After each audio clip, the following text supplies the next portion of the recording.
विशेष बातम्या, विशेष मुलाखती पहा फक्त न्यूज वन महाराष्ट्र।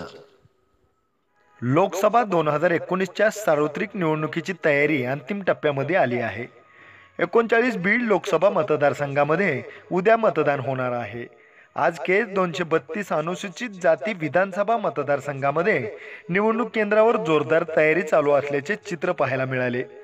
सध्या उन्हाची तीव्रता खूप वाढल्यामुळे निवडणूक कर्मचारी यांना वातावरणातील गरमीचा जोरदार सामना करावा लागत आहे।